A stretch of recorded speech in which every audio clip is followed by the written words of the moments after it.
मेरी क्लासेस में आप सभी का स्वागत है। हम लोग एसएससी के लिए या फिर जो भी अपकमिंग एग्ज़ाम्स है गवर्नमेंट एग्ज़ाम, उनके लिए जो मोस्ट एक्सपेक्टेड क्वेश्चंस हैं, ठीक, उसकी एक सीरीज़ बनी हुई है, उसी को हम लोग कंटिन्यू रखेंगे। ठीक है, आज इसमें एक नया वीडियो अपलोड कर रहे हैं जहाँ पर हम लोग 10 से 15 क्वेश्चंस देखेंगे और जो क्या होंगे बहुत ज़्यादा इंपॉर्टेंट होंगे। ठीक, तो स्टार्ट करते हैं। देखो, आज का पहला क्वेश्चन है, इसने बोल रखा है find the total surface area of tetrahedron. Tetrahedron क्या होता है कि जिसके जो चारों साइड्स क्या होंगे ना, एक इक्विलेटरल ट्रायंगल। चारों साइड नहीं बोलेंगे, क्या बोलेंगे इसमें, जो सरफेस चारों का जो क्या होगा सरफेस होगा, ठीक है, वो क्या होगा, एक इक्विलेटरल ट्रायंगल होगा। मीन्स उसका बेस चाहे होता तो ये क्या है, एक पिरामिड की तरह होता है, ठीक है, जिसका टॉप क्या होगा, एक सिंगल पॉइंट होगा, बट ये होगा किसकी तरीके से, एक टेट्राहेड्रॉन मीन्स जिसकी चारों जो सरफेस होंगे ना, ये हो गया प्लस ये हो गया प्लस ये हो गया प्लस इसका जो बेस होगा, वो सभी क्या होंगे, सेम होंगे और सबके सब क्या होंगे, इक्विलेटरल ट्रायंगल होंगे।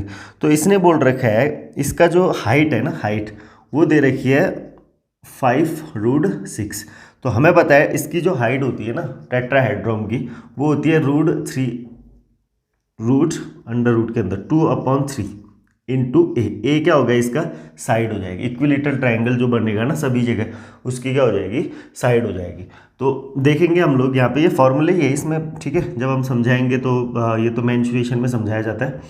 तो अगर ये हाइट दे रखी है तो इसका मतलब मुझे साइड निकालना है, और जैसे ही साइड पता चल जाएगा तो मुझे सरफेस एरिया पता चल जाएगा, क्योंकि वहाँ पे कितने 4 इंटू इक्विलेटरल ट्रायंगल √3/4 ए स्क्वायर से, तो 4 इंटू, अब हमें ए चाहिए है ना, √3/4, ए कहाँ से आएगा, ए आ जाएगा यहाँ से, क्योंकि √3 देखो ये बनेगा आपके पास √2/√3 बराबर ए बराबर कितना 5√6। तो √2 से कितने टाइम्स, √3 टाइम्स, √3 इंटू √3 कितना हो जाएगा 3, तो ए आ जाएगा आपके पास 15। तो यहाँ से हमें ए कितना लेना है, 15 का स्क्वायर, तो इससे ये कैंसिल आउट हो जाएगा, 15 का स्क्वायर 225√3, इसका क्या हो जाएगा, टोटल सरफेस एरिया हो जाएगा। ठीक है, तो समझ आ जाएगा। जो इसका टेट्राहेड्रॉन होता है जिसमें चार क्या होंगे, सरफेस होंगे, और चारों के चारों क्या होंगे, इक्विलेटरल ट्रायंगल होंगे, बनेगा ये एक तरीके का प्रिज्मी। ठीक है, चलो नेक्स्ट क्वेश्चन देख लेते हैं, बहुत अच्छा क्वेश्चन है ये। इसने बोला है राहुल टेक्स 133 होल 1/3%। इसका मतलब हो जाएगा 3 3 9 और 1 10 10 400/300 मतलब 4/3। ठीक, more times to cover a distance upstream as compared to the same distance in downstream। इसका मतलब ये अगर हमारे पास अपस्ट्रीम है तो इससे कितना ज़्यादा, +3 ज़्यादा, टेक से इतना मोर टाइम्स है ना।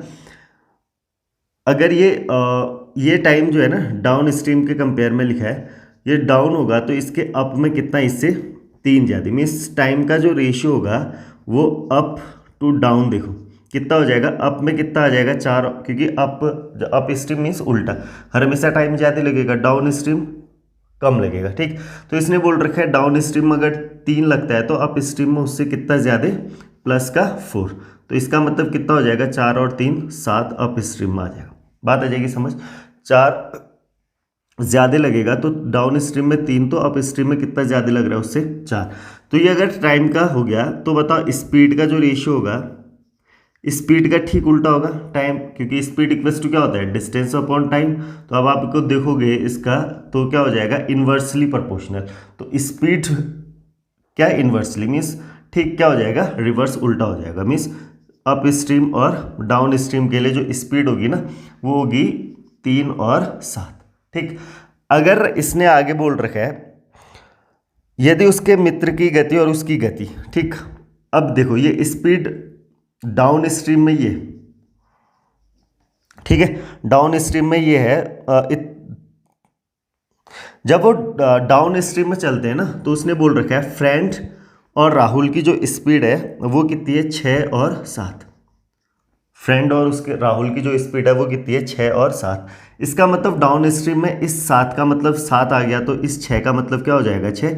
इसका मतलब डाउन स्ट्रीम में जो फ्रेंड हो रहा होगा वो 6 की स्पीड से चल रहा होगा, राहुल तो ऑलरेडी 7 की। कंपेयर करने की जरूरत है, बस सिर्फ कंपेयर कर दिया।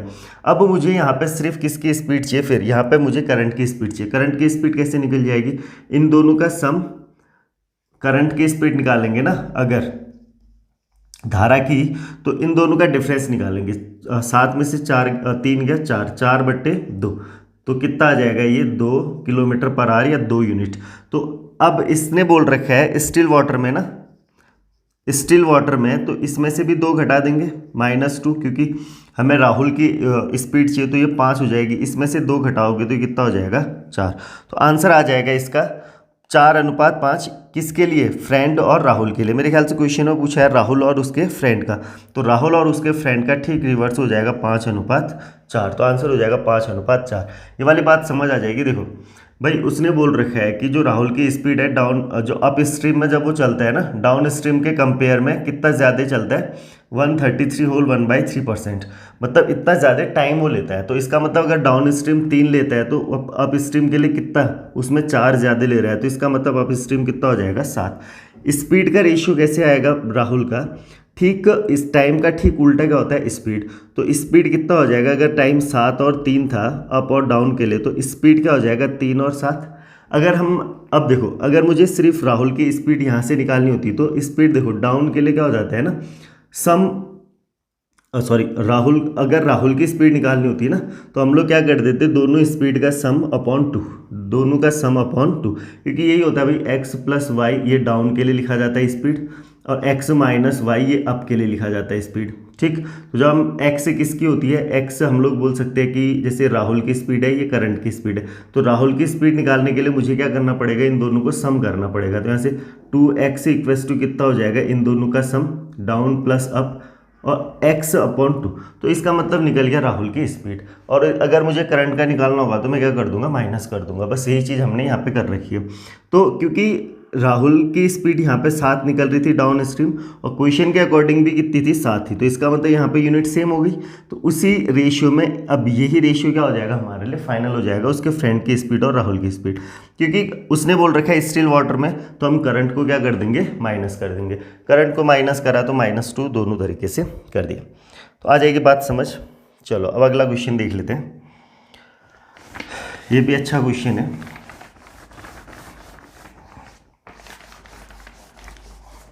इसने बोला है इन द गिवन फिगर, एक डायग्राम बना रखा है, देखो लो, एक सर्कल है, ठीक, एक टेंजेंट है इस पॉइंट ए से, और एक ये भी बन जाएगा। ठीक, यहाँ पे इसका सेंटर है O, ठीक, O से E एक पॉइंट है, ये O से E एक पॉइंट हो जाएगा, ये B है, ठीक, ये A हो जाएगा, ये B हो जाएगा, ये D है, यहाँ पे C है। अब गिवन क्या क्या देख लो, इसने बोल रखा है ये तो टेंजेंट हो जाएगा, इफ़ O से लेके E तक ये वाली जो डिस्टेंस है ना, ये दे रखी है हमें 4, A से B तक की डिस्टेंस है 8, A से C तक की डिस्टेंस है 4, D से E तक की है ये, ठीक, ये D से E तक की हो जाएगी, ये यहाँ से यहाँ तक की है, ये यहाँ से यहाँ तक की।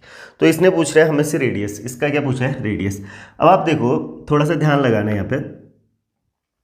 मैं ये कहता हूँ, हमें एक जो रूल होता है ना टेंजेंट का, वो क्या प्रॉपर्टी होती है, टेंजेंट का स्क्वायर इक्वल्स टू, मतलब ए बी का स्क्वायर इक्वल्स टू क्या होता है, ए सी इंटू ए से डी तक, होता है नहीं।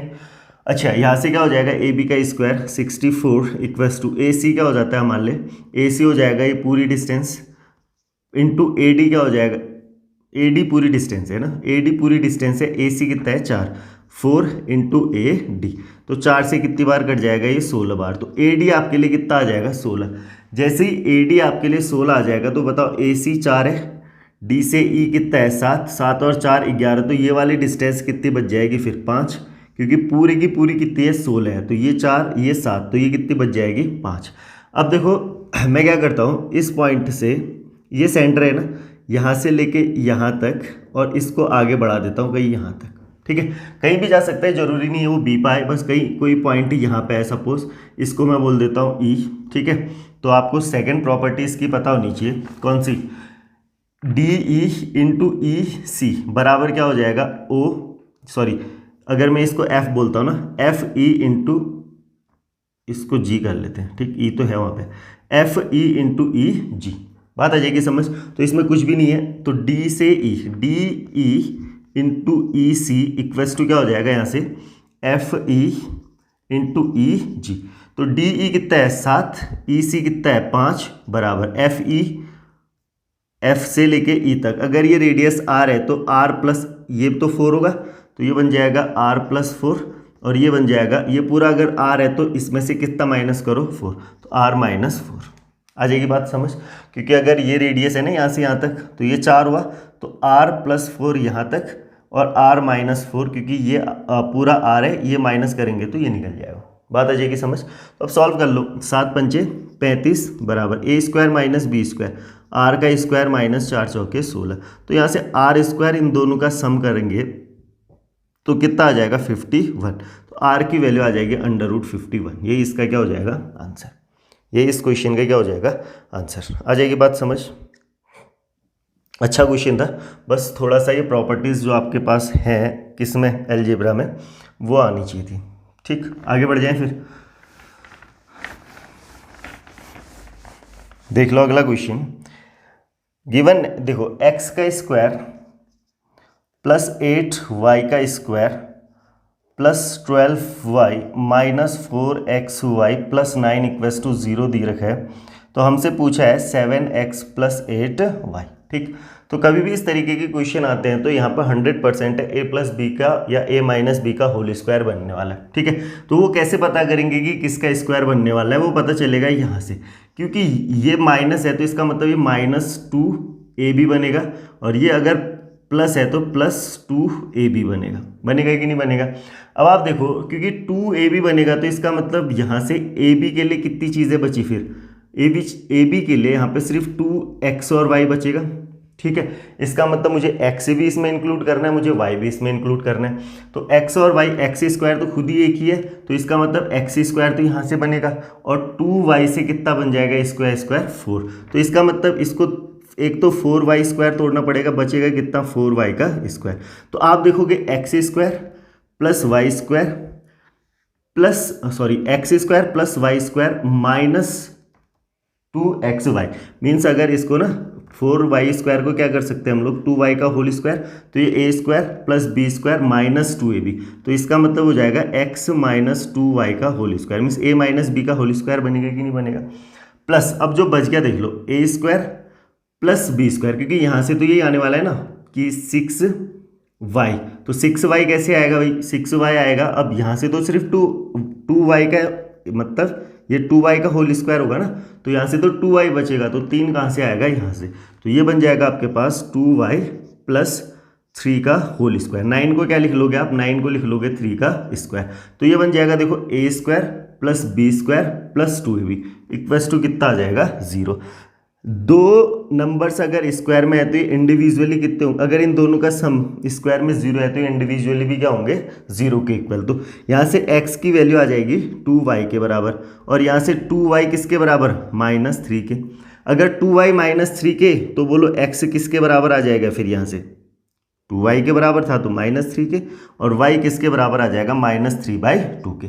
तो बस वैल्यू रख देनी है। तो वैल्यू जब यहाँ पे रखोगे तो x को -3 रखोगे तो 7 × 21 माइनस का 21, और y को -3/2 रखोगे तो -8 × 3/2, तो 2 से कितनी बार 4 बार, तो 4 × 3 12, तो -21 -12 कितना हो जाएगा आपके पास -33 इसका क्या हो जाएगा आंसर। आपको समझ आया, कुछ भी नहीं करना था इसमें, क्या करना है जो परफेक्ट होल स्क्वायर पक्का बनेगा इसमें, ठीक है, वही कंसेप्ट हमें समझने, बस इसको जोड़ना तोड़ना होता है, ठीक। आगे बढ़ जाए, देखो अगला क्वेश्चन, ये क्वेश्चन है, वैसे तो इसको हम लोग ऑप्शन से भी कर सकते थे, बट मैं ऑप्शन से नहीं बता रहा, ठीक है। अब पहले हम लोग जनरली करेंगे। इसने बोल रखा है अलग अलग एक टंकी को A B की तुलना में 5 घंटे कम समय में भरता है। इसका मतलब A अगर मैं बोलता हूँ कि B x टाइम पे भरता होगा तो ये x -5 टाइम पे भरता होगा। बस लगा दो एफिशिएंसी, क्या बनेगा भाई, इन दोनों का एलसीएम क्या होगा, x इंटू एक्स माइनस 5 होगा कि नहीं। अच्छा अब दोनों मिलके कितना टाइम लगाएंगे, फिर इन दोनों का सम करेंगे, तो सम करेंगे तो क्या हो जाएगा 2x माइनस 5। और अकॉर्डिंग टू क्वेश्चन ये दे रखा है कि जब वो एक साथ भरते हैं तो वो 6 घंटे में भर जाता है, बराबर 6 दे रखा है, कितना दे रखा है 6। तो सॉल्व करोगे तो यहाँ पर आ जाएगा आपके पास एक्स स्क्वायर माइनस 5x बराबर 6 दूनी 12, 12x माइनस 6 पंचे 30, तो 12 और 5 17, 15 दूनी 30, तो यहाँ से एक्स स्क्वायर माइनस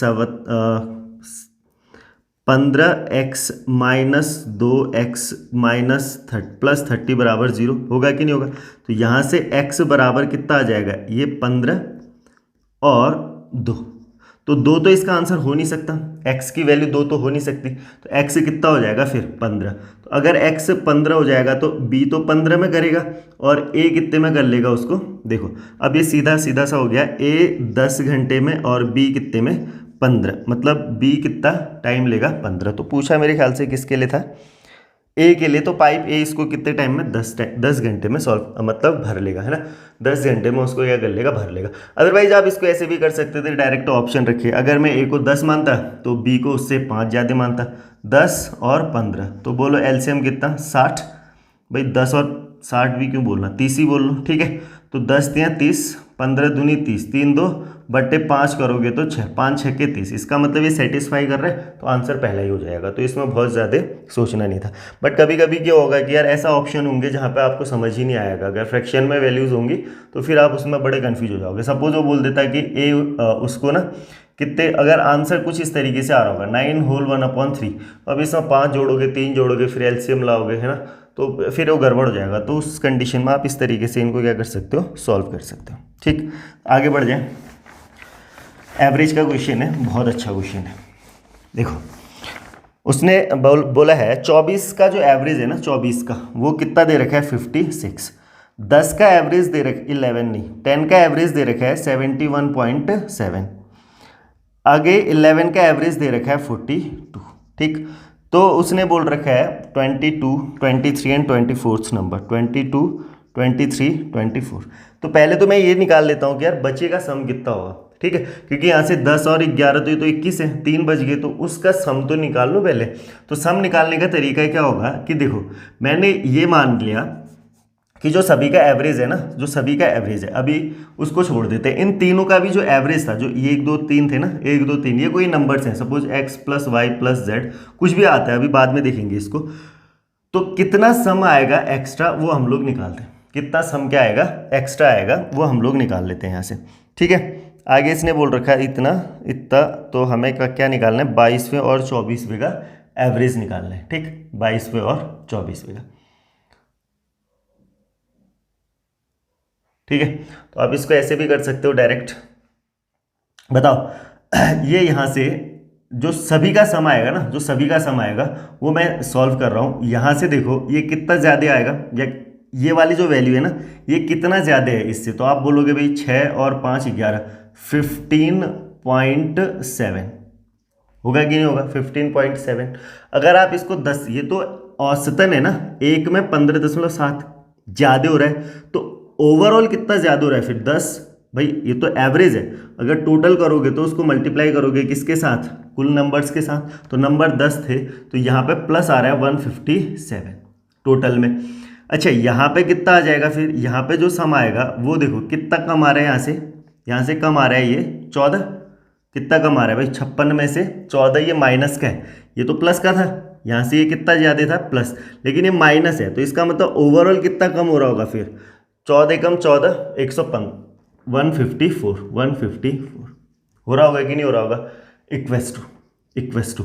अब जो एवरेज लिया जाएगा ना वो एवरेज तो कितना था ये 56 इंटू कितने नंबर बच रहे हैं 1 2 3, कितने बच रहे हैं 3, बस आपको इसको सॉल्व करना है। अब ये नंबर में निकाल देता हूँ, एक बार ये नंबर में निकाल देता हूँ। कैसे निकालोगे, देखो उसने बोल रखा है 1/2, 1/3 एंड 1/12, यही तो बोल रखे हैं, दिख रहा है यहाँ पे, चलो यहीं पे कर लेते हैं।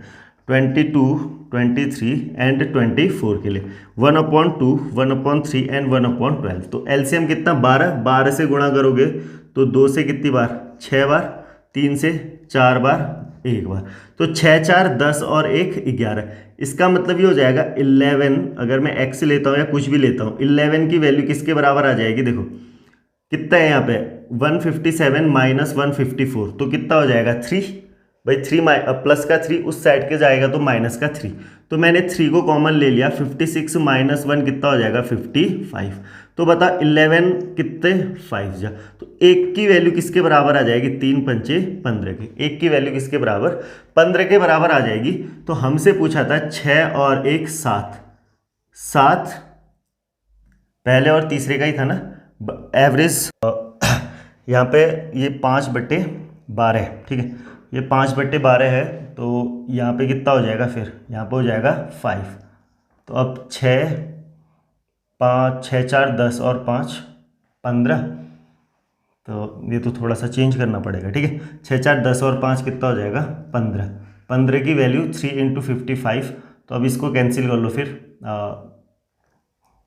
थोड़ा सा इसको सॉल्व कर लेते हैं। 3 × कितना हो जाएगा ये 55, 3 से कितने टाइम्स 5, 5 से कितनी बार 11 बार, ठीक है, तो 1 की वैल्यू यहाँ से कितना आ जाएगा 11। तो हमें पहले और तीसरे का था ना 6 और 5 11, तो 6 और 5 अगर एक की वैल्यू 11 है तो 6 और 5 11 की वैल्यू कितनी हो जाएगी 121, होगी कि नहीं, 6 और 5 11 की वैल्यू 121, तो हमें एवरेज पूछा था तो बटे 2, तो 60.5 इसका क्या हो जाएगा आंसर।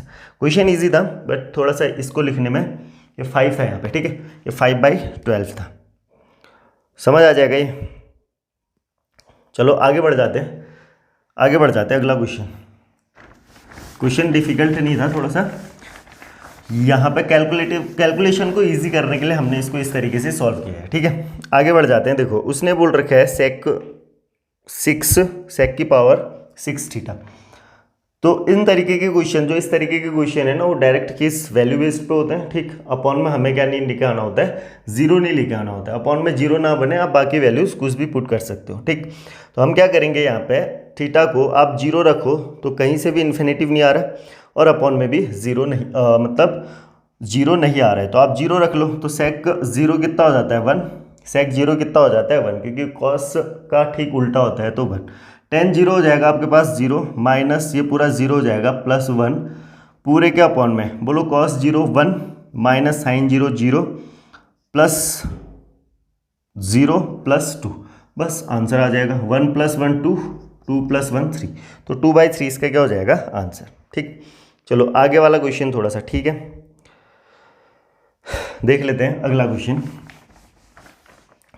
बोला है एक परीक्षा में जिसका जो मैक्सिमम मार्क्स है वो कितने हैं 500, ए को बी से 5% ज़्यादा, बी को सी से 60% और सी को डी से 20% कम। तो यहाँ पे डी के बारे में कुछ नहीं बोला है तो हम डी को ही लेंगे, ए बी सी डी। मैंने बोला डी को 100 मिले तो बोलो सी को उससे 20% कम 80 मिले, और सी को इससे 20% कम मिल रहे हैं ना 80, और उसने बोल रखा है बी को सी की तुलना में 60% ज़्यादा, तो 60% का मतलब कितना हो जाएगा 8 6 48, तो 128, 48 ऐड करोगे ना 48, तो ये हो जाएगा 128। और ए को बोल रहा है इससे 5% ज़्यादा मिल रहा है, ठीक है, तो 128 का कितना परसेंट कर दो 105/100, बस ये हो जाएगा। आगे उसने बोल रखा है इफ़ ए गॉट्स 80%, अगर इस एक को कितने मिल रहे हैं 80%, तो 80% टोटल 500 था ना, 500 का 80% कितना हो जाएगा बताओ, 500 का 80% आप बोलोगे 8 पंचे 40 400, ठीक। तो हमें तो 100 का मतलब निकालना है, इसका अगर 400 वैल्यू है तो 100 का मतलब निकाल देंगे और 500 के साथ उसको क्या कर देंगे, बाकी हम लोग प्रैक्टिस में सॉल्व कर लेंगे, ठीक। अब आप देखो फिर स्टार्ट करते हैं। यहाँ से 400 आया तो एक का मतलब कितना आ जाएगा बताओ, 400 गुणा 100 बटे 105 गुणा 128, ठीक। तो हमें 100 का मतलब चाहिए था तो इंटू 100, इतनी बात आ जाएगी समझ, इंटू क्या हो जाएगा 100, ये 100 का मतलब आ जाएगा।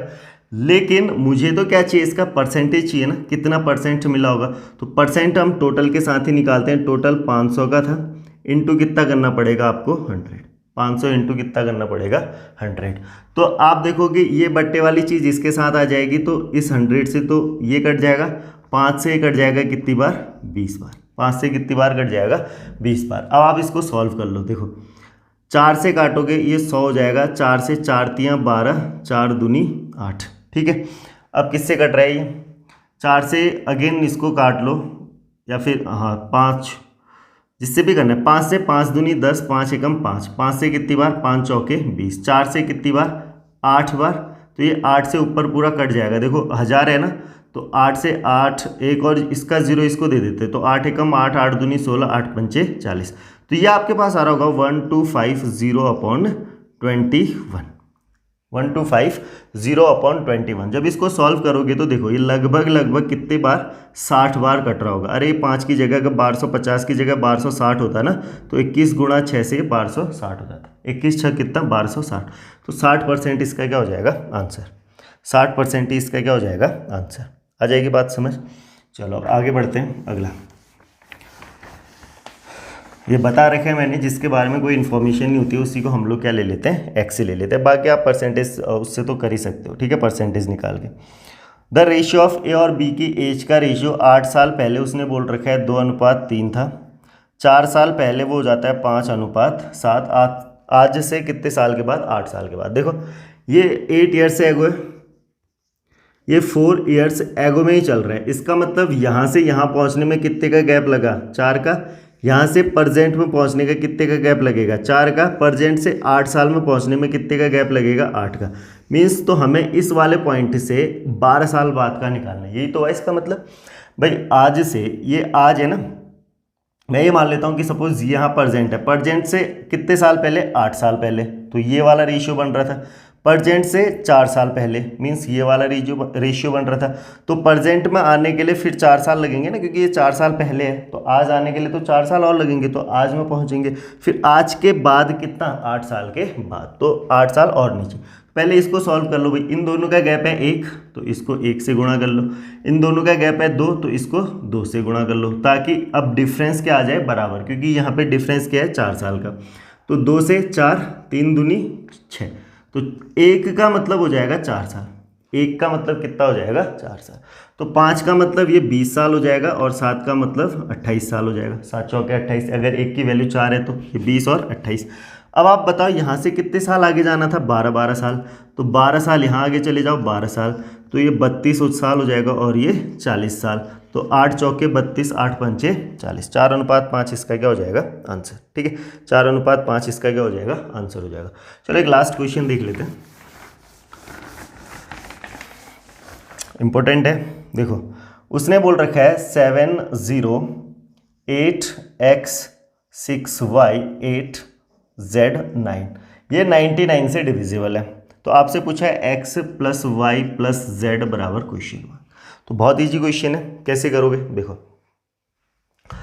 भाई 99 का मतलब हो जाएगा कि ये नंबर 9 और 11 दोनों से मल्टीपल होना चाहिए, और 9 का रूल कहता है कि आपको इन सब का सम 9 के बराबर होना चाहिए, मतलब 9 से डिविजिबल होना चाहिए। डिजिट का जो सम है ना, वो 9 से डिविजिबल होना चाहिए। इसका मतलब ये हो गया कि भाई पहले इनका सम कर लो। सबका मैं सम कर देता हूँ। 8 दूनी 16, 16 और 6 22, 22 और 7 कितना हो जाएगा? 29। ठीक है, 29 27 से कितना ज़्यादा आ रहा है? 2, तो इसका मतलब 2 बच जा रहा है। 27 तो डिविजिबल होगा, यहाँ पे 2 बच जा रहा है। अब इस 2 में कौन सा नंबर ऐड करूँ कि वो 9 से डिविजिबल हो? वो किससे? 9 से डिविजिबल हो। एक तो आप ऑप्शन करके देख सकते थे, अगर कोई पर्टिकुलर नंबर बन रहा है तो वो डायरेक्ट आंसर हो जाएगा। दूसरी चीज़ क्या होगी कि हम लोग इवन ऑड का प्लेस लेंगे, तो इवन ऑड प्लेस अगर आप सेट करोगे तो ये तो अभी भी कितना आ जाएगा? इन सबको अगर आप सम करोगे ना, तो 29 + 9 कितना हो जाएगा? 38 होगा कि नहीं होगा? क्योंकि यहाँ पे हमने क्या कर रखे थे? इनको ही तो जोड़ रखे थे, +9 छोड़ रखा था, तो ये 38 हो जाएगा। 38 अब जो माइनस करेंगे ना, वो करेंगे हम लोग x + y + z -+0 जो भी है। अब इनका जो डिफरेंस आना चाहिए, 11 का मल्टीपल आना चाहिए, और इनका डिफरेंस 11 का मल्टीपल आने के लिए मीन्स 38 से पहले या तो आप बोलोगे 33 होगा, ठीक है, या फिर आप बोलोगे कितना होगा? 22। दो ही तो पॉसिबल है। 33 होने के लिए इसको 5 होना पड़ेगा इन सबको। अगर आप इन सबको 5 रखते हो तो यहाँ पे भी तो आपको 5 रखना पड़ेगा, तो 5 और कितना आ जाएगा फिर? 2 7। तो ये तो पॉसिबल नहीं है ना, 5 और 2 7, हमें तो चाहिए 9 या फिर उसका 18, तो 5 तो नहीं आएगा। तो दूसरा क्या आ सकता है फिर? अब 22, तो 22 आने के लिए इसमें कितना घटाएं कि 22 आ जाए, तो आप बोलोगे 16 घटा लो। तो 16 अगर रखते हैं तो देखो 16 + 2 कितना हो जाएगा 18। तो ये 18 किससे कट जाएगा 9 से, और 16 रखते ही ये किससे भी कट जा रहा है 11 से। तो इसका मतलब 11 और 9 99 से कट जाएगा जब x + y + z की वैल्यू किसके बराबर होगी 16 के। ठीक है, तो ये एक ऐसी इसी कंसेप्ट पे था ये जो डिविजिबिलिटी रूल है उस पर। ठीक, आज इतना ही करते हैं, इससे आगे कर लेंगे कल। Thank you.